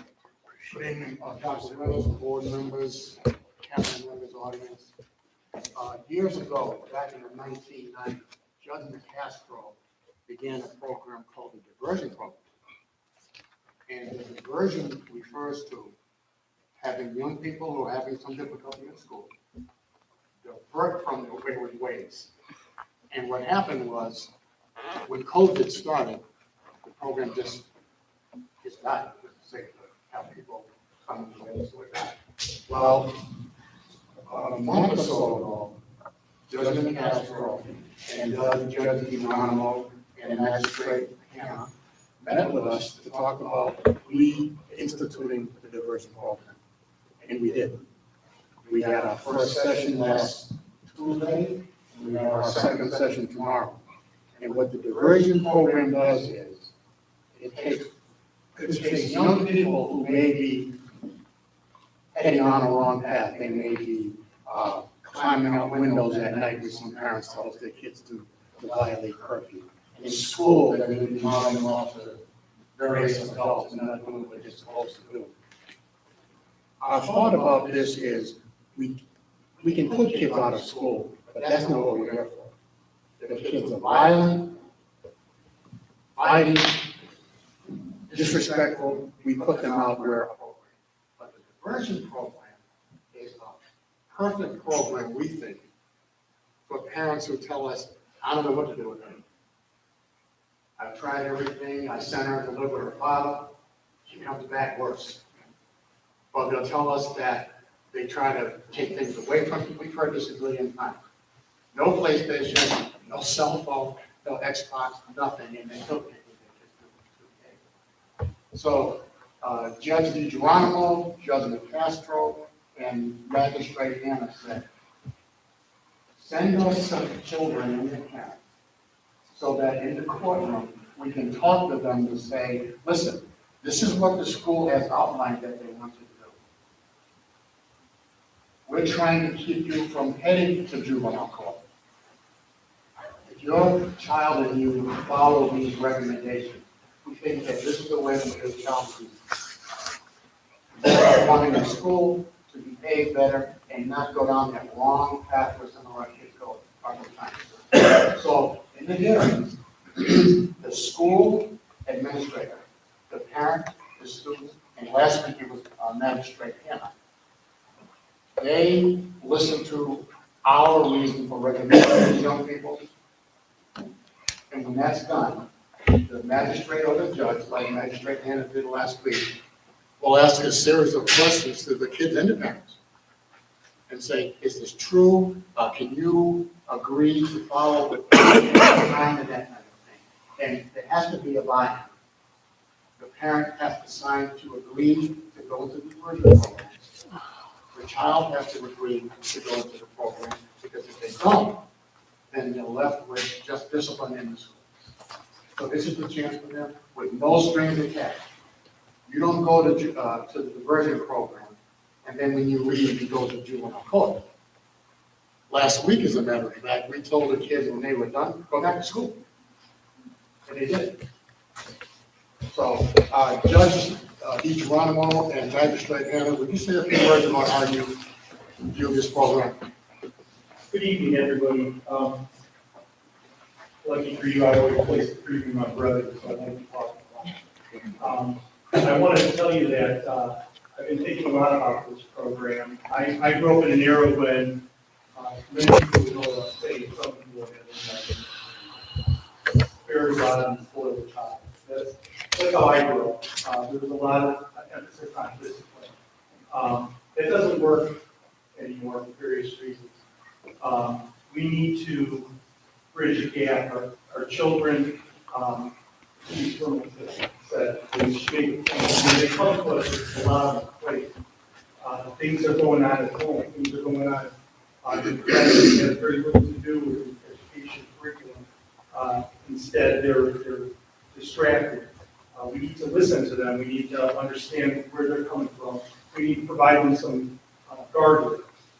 Let them know where their path is leading them. Because when you're in a courtroom setting, many of the kids might understand that, many of them may not. I think it's an opportunity for the children to, young scholars, if you would call them, to give them an understanding that they have choices in their life, and they have accountability in their life, and we need to make that connection.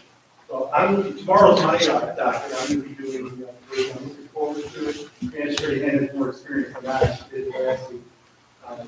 She filled me in. There's a lot of expectation that this is going to be a successful endeavor. I'm looking forward to embarking on it. I look forward to coming back to give you my report. Thank you. Thank you. Thank you for having us here. I just wanted to add, just to give some comfort to the parents and the teachers, that the hearing is completely private. It's not recorded by the court system. There is no record of the student meeting, the student's parents visit. There are no files kept. There are no notes kept.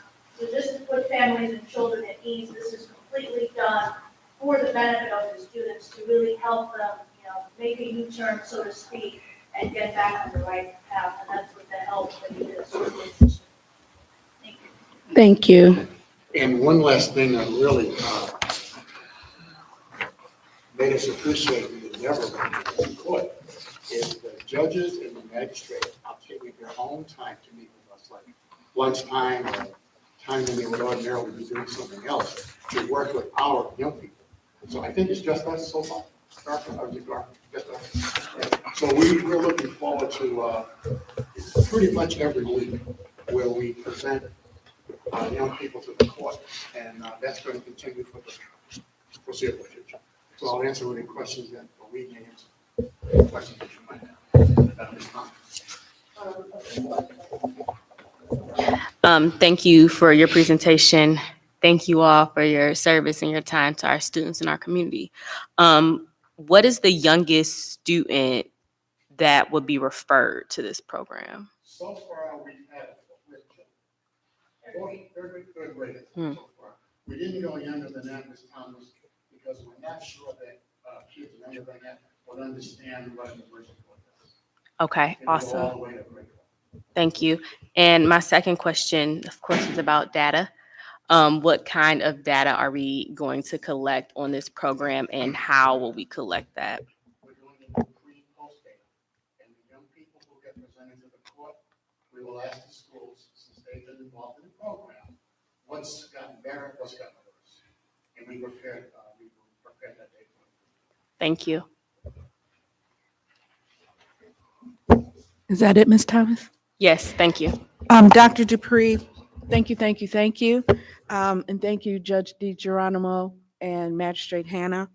I know we just started in March. How many students did we see last week and expect to see tomorrow? I was hoping it was going to be 0, but, okay. And last week? 3?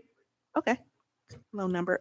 Also, will we be utilizing the diversion program to head off any scholars and parents? Because for our younger scholars, it's, parents are involved in terms of attendance.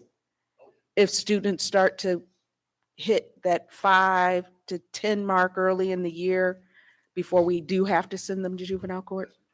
Okay, thank you.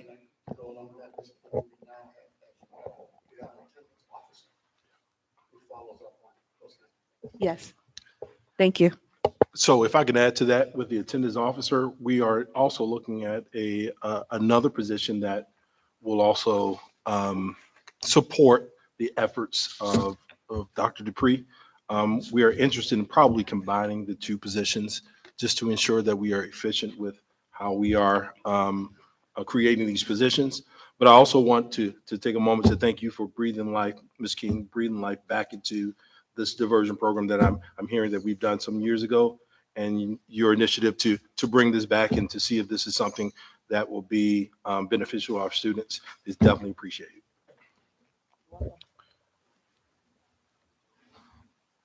Any other questions? What actually, I'm sorry, I don't know if I can, what actually takes place during the diversion program?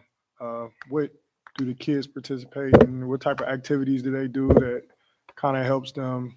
In the room itself, it's in judges' chambers, and the young people have to respond to what the school said. Like if the school, like last week when Mrs. Trimble was there, if a person has been defiant, fighting occasionally, Mrs. Trimble would state that to the court. And then the court would look at the student and the parent for input. Say, is this true? And are you going to follow what the school said to remedy the behavior that you've been shown? Did that answer that, Ms. Vice? And so are we sending them, making recommendations for counseling or Boys and Girls Club or something of that nature to? Yes, that's a part of the mandate that the court has, because they say to us, what do you want to do? What do you want this family to do? So we have to written out so that the magistrate or the judge can read them. And then we say to the parent, you sign this agreement, are you going to follow it? Thank you. Thank you, sir.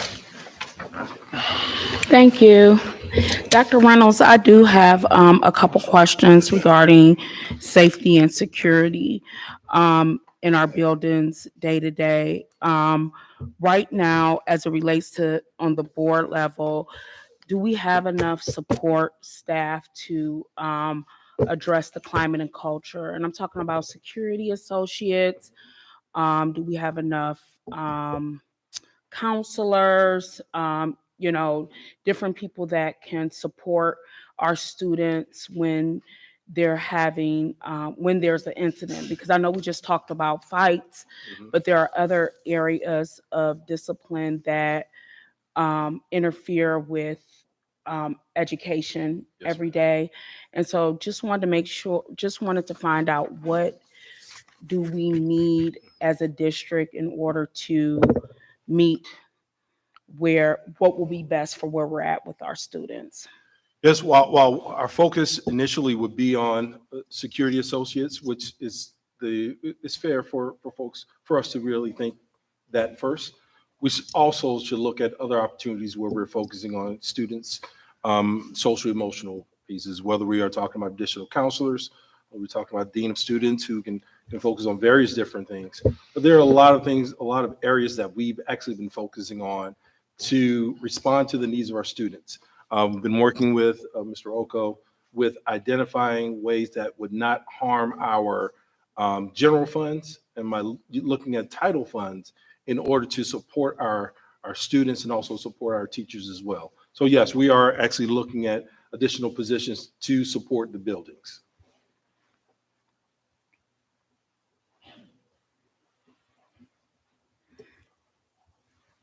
And then I'm also just looking forward to just seeing some of the outcomes of the programs that we implemented during the school day, just not after school, but also during the school day.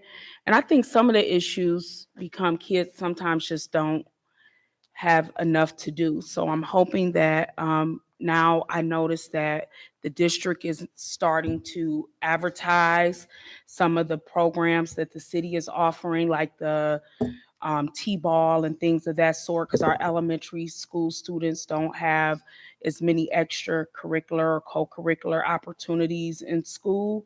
But the city does have like different leagues and other things that we have access to. And so I do appreciate you guys now starting to put that out to parents. So hopefully we can get kids to participate, especially on that elementary school level, because at least that kind of builds some relationships outside of school, because we can't do everything. Our teachers can't do it. Like, this is an educational institution. This is not a babysitter. This is not a detention center. We are an educational institution, and where we can get some supports outside of here, where we could put more of our resources on achievement, it'll be helpful. So I'm glad that we're at least introducing some of these opportunities now as a school district, because we didn't always do that. That maybe our students and our families can participate and kind of build some of them relationships. Even parents build relationships when your kids participate in sports outside of school. And if your kid know I know you, they think twice before they start cutting up and fighting with each other at school, because they know we're going to talk. So those are some things that can be helpful. And if we could continue to move those partnerships, because unfortunately our kids come to school and they're just a reflection of the community that we live in. And we got to take care of both. We have to take care of both if we want to take care of our students. Is there any other questions regarding Dr. Reynolds or Dr. Dupree's presentation? Well, I thank you for taking the time out, Dr. Dupree, and everyone for sharing where we're at and where we still need to go. And I have hope that we will get there, and we just all have to put in the hard work, our students, our staff, administration, community, for our children. If there's no other question, the next item on our agenda is the superintendent's report. Dr. Reynolds. Thank you, Madam President. On behalf of everyone in Garfield Heights City Schools, thank you for everyone's efforts to make last month, Black History Month, celebration so impactful and memorable. The event on February 28th was outstanding and showcased the talents of our students in the Garfield Heights City Schools. In addition, our community partnership with the Majuba Dance Collective demonstrates what can be possible with the external resources and connections in our community and put to good use for our school family. Thank you all. We officially welcome our new incoming treasurer and chief financial officer, Philip Oko, to the Garfield Heights City Schools. Mr. Oko joins the district with an extensive background in school and business finance operations, most recently serving as a finance manager at Breakthrough Schools. Mr. Oko holds a bachelor's degree in business administration from Kent State University and an MBA in finance from Cleveland State University. He has a personal connection with the district as well, as his grandmother is a Garfield Heights High School graduate. In addition, he has served in various public and private finance roles, along with members of his family throughout school districts in Ohio and in the country. He and I have begun collaborating on important matters, very important matters, and I know that he will serve our school family very well. Congratulations goes out to Coach Sonny Johnson and the boys varsity basketball team for advancing to the Elite Eight in the state of Ohio and the regional championships. The thrills of the postseason were very apparent during the playoffs, and this team finally represented the Garfield Heights City School District. During the regionals weekend, we felt the strength of the community come alive, and thank you to the City of Garfield Heights Police Department and Mayor Burke for your continued support, and congratulations to the team once again. Additionally, the data science team brought home the gold this past weekend at Case Western Reserve during the 2023 data science competition. Their analysis and presentation stood alone among several specialized schools in the Cleveland area. A special shout out goes to Coach Christo Lehman and the data science team. Finally, I want to share with the school family some initiatives that we've undertaken in regards to safety and security for the Garfield Heights City School District. The Garfield Heights City School District deploys a comprehensive and regular process of communicating updates related to safety and security with our families and community, including instant notification through social media, our website, and and correspondence from our building principals as needed. From a personnel standpoint, the district employs the school resource officers and security associates in the buildings. We also rely on our positions that we call intervention managers who assist with the necessary response for social and emotional dynamic and as needed in matters to resolve conflict. On a day-to-day basis, metal detectors have been installed in the high school and middle school, and we have a policy of utilizing clear book bags in the middle school as preventative measures. While the district uses the steps to minimize incidents when inevitable matters arise and require our disciplinary attention, the Garfield Heights City Schools follows the code of conduct to address the consequences to student behavior on a case-by-case basis. Our safety and security measures all have a foundation based on community-based strategic plan and strong working community relationships with our community and the Garfield Heights public system. We will continue to work with our police department, our mayor, and other personnel within our city to make sure that we are keeping everyone safe. And lastly, thoughts and prayers goes out to the O'Neill family for the loss of little Skylar. And please also keep in mind the teachers who serve this precious student as well, and continue to support our families. Thank you, and that concludes my report. Thank you, Dr. Reynolds. Is there any questions? Reynolds report. I do have one question. Dr. Reynolds, will you be up dancing next year with the Majomo and our scholars? Well, the only reason this year is because I didn't wear the right shoes. Okay. Maybe next year, if I can remember to wear the right shoes, I'll go up there and do a two-step. That is being recorded, like. And just so that you know, when I was, I didn't expect it to be such a production. It was awesome. It was awesome, and I encourage everyone to attend next year. Our kids were outstanding. It was a great presentation, and I would encourage us to continue to do those things in the future. And yes, let's continue to do those things. In addition to the dancing, all that attended that fabulous art exhibit from the Learning Center yes. students. That was amazing. I'm hoping that we can erect that somewhere else when we're having another event, so that could be displayed. I mean, that was phenomenal. Like, that was phenomenal. And there was, and it'll come back to me, someone wanted to buy some of that artwork. So hopefully I can't think of who it was, but they wanted to buy some of that artwork because they just thought it was so phenomenal. So thank you. Yes, that was amazing. And just to see that we gave the opportunity for our Learning Center students to be displayed and highlighting, they are most definitely an important part of our school community.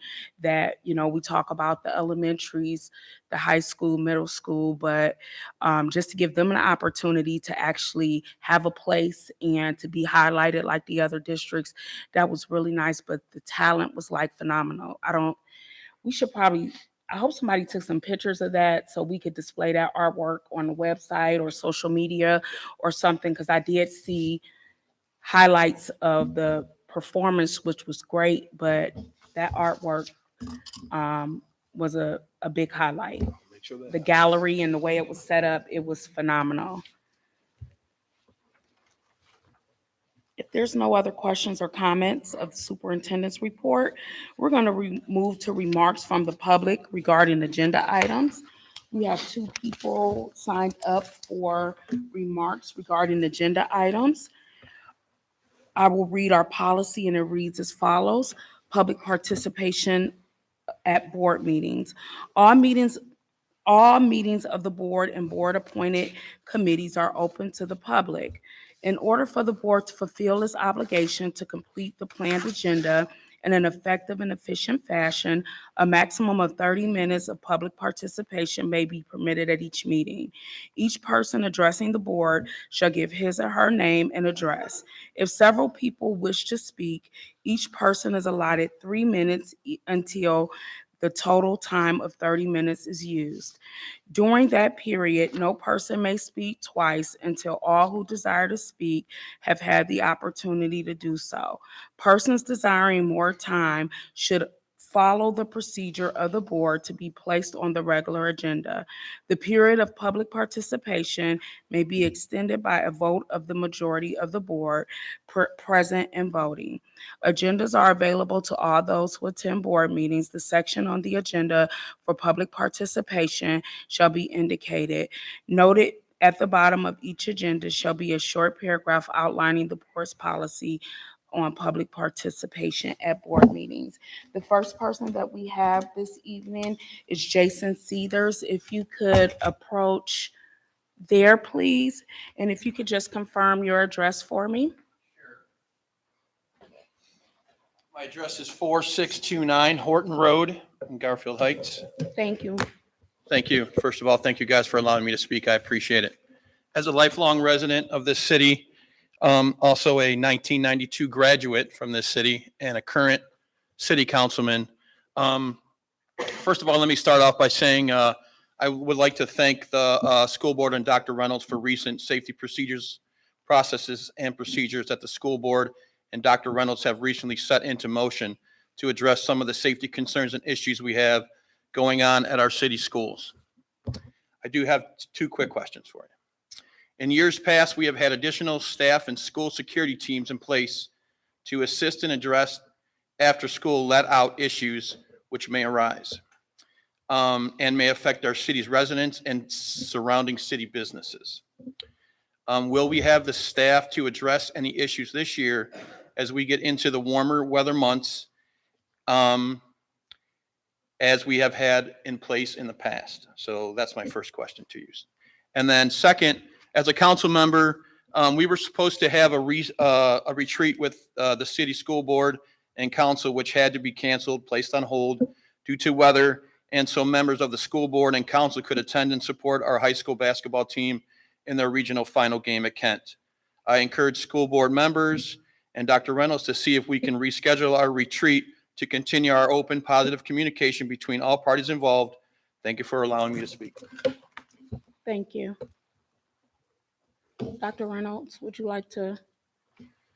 Yeah, I was actually in a conversation today to really start looking into what we can do. Yes, when it warms up, that is an issue that may become, an issue for us. But yes, we need to make sure that we are,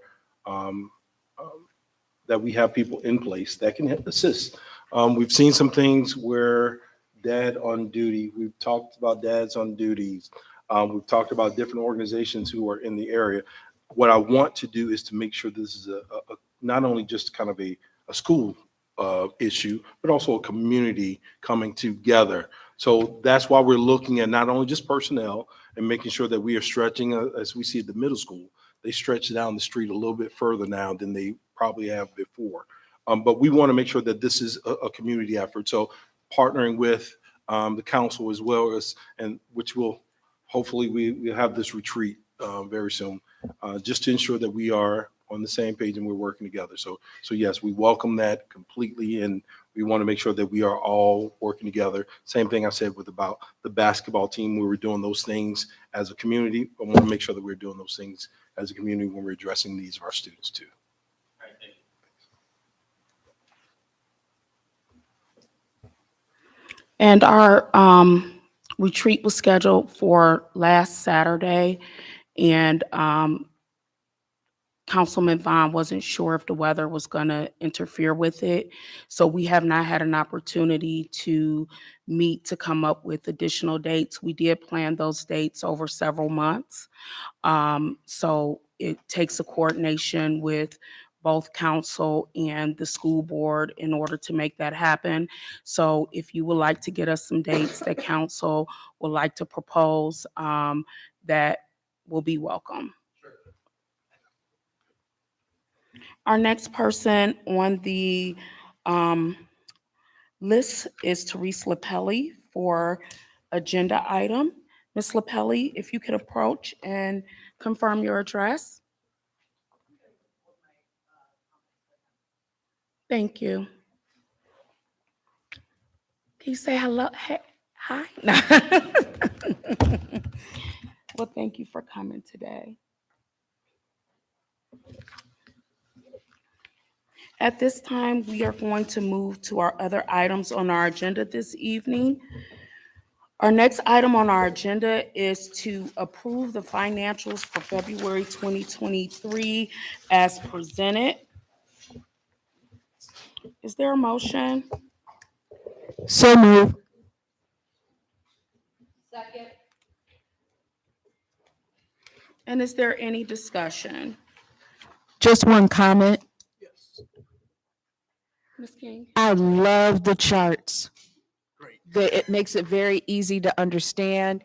The summary that I had talked about last at our work session about eliminating, would still like to consider, because all of that information was right in a little block by the graph that it went to. So as we maybe get a couple of months into it, we might be able to eliminate just that one sheet, because it just literally, it looked like you copied and pasted. Right. But, there may be times where there needs to be a little more of an in-depth description or conversation about the financials, but they were beautiful. Yeah, and February is a boring month for the financials, so you're not going to see a item that's really a big ticket one like we see in some other months. But that's a great point. We can definitely look into that. Thank you. Mr. Oko, is there anything on the financials that you would like to highlight for the board prior to our voting? Yeah, the only thing I would mention is that our purchase services were a little bit higher this month than they were last year in comparison. But when you look at that number on the graph, just understand that it's a snapshot of a month in time.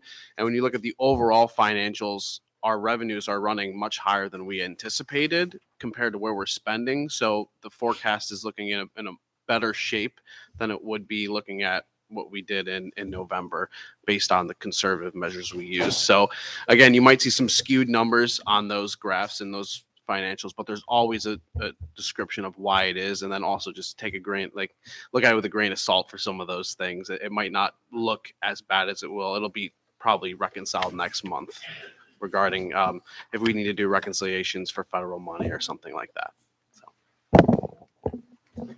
Thank you. Is there any other questions regarding the financial report? If there's no other questions, Mr. Oko, that was moved by Ms. King and second by Ms. Morrison. Can we have roll call, please? Ms. King, Yes. Ms. Morrison, Yes. Mr. Isom, Yes. Ms. Thomas, Mrs. Daniels. Yes.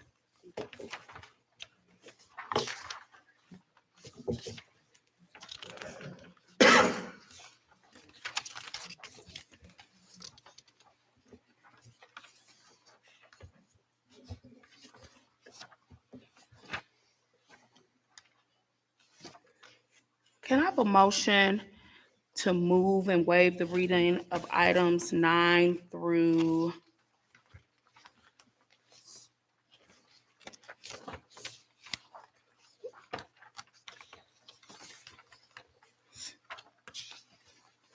15? So move. Is there any discussion? Dr. Reynolds, is there any items on agenda items 9 through 15 that you would like to highlight to the board prior to our voting?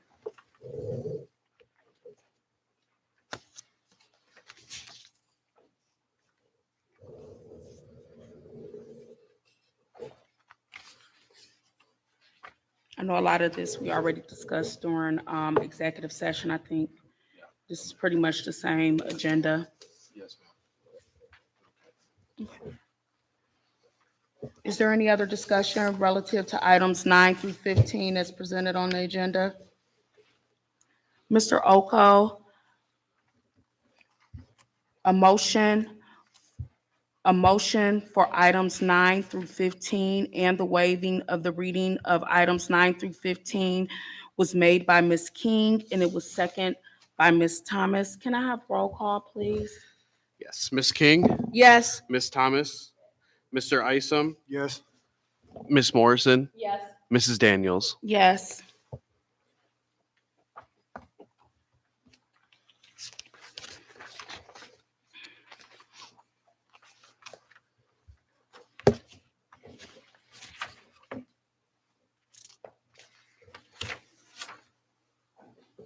There's no approval of policy items today. At this time, can I have a motion?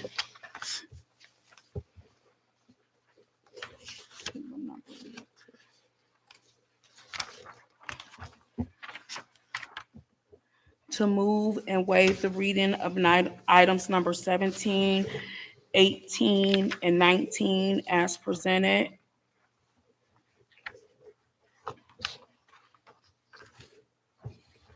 So moved. Second. And is there any discussion? If there's no discussion, Mr. Oko, Ms. King moved and waived the reading of items 17, 18, and 19 as presented on tonight's agenda, and that was second by Ms. Morrison. Can I have roll call, please? Ms. King, Yes. Ms. Morrison, Yes. Mr. Isom, Yes. Ms. Thomas, Mrs. Daniels. Yes. At this time, is council here? Madam President, Yes. I'd like to have the discussion about Oh, the yes. resolution for Skylar O'Neill. I would like to recommend that we create a resolution for Skylar O'Neill. It would be Resolution 2023-06. And it will be a resolution commemorating the life of Skylar O'Neill. And also, I would like to ask the board if we could, in Skylar's name, donate $500 to the Joseph Jubies Brave Scholars Award, because just as Joe was brave in fighting his battle of cancer, so was Skylar. And so I would ask the board to consider those two items. So I'm making a motion. I second Ms. King's motion. And is there any discussion? Will the board members be making the donation, or how would the donation, how does So that work? we can put a transfer resolution in from the general fund into the Joe Juby Award. We can look at it and we can I can get the exact transfer resolution for you at a later meeting date for that, because it has to be, we'll have to go through that again to officially transfer the funds over in April.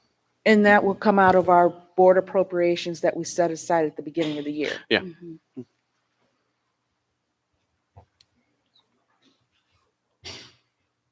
And next steps would be that it would be drafted and go to our legal counsel. And hopefully it'll be ready to be able to present to the family at her services. Okay.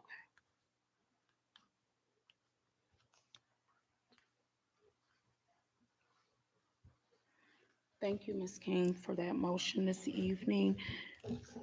I want to call you Mr. Saluka. It's just been habitual. I'm gonna get there. It's gonna at least take 30 days.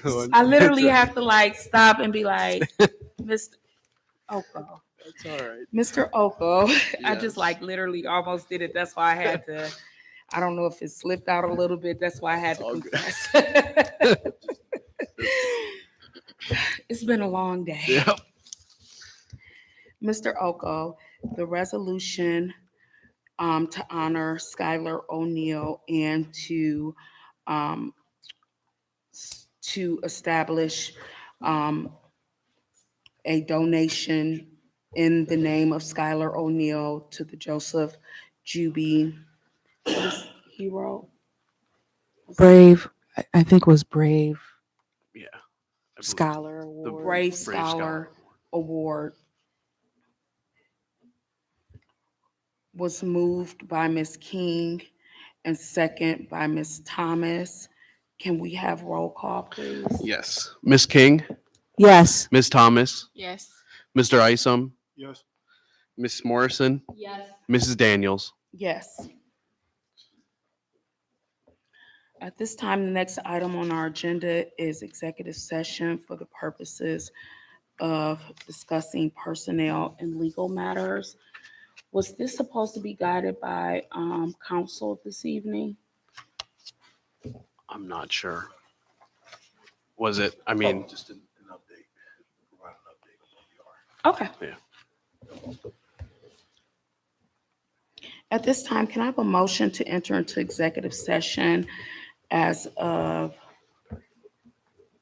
8:03 PM for the purposes of discussing the hiring of personnel?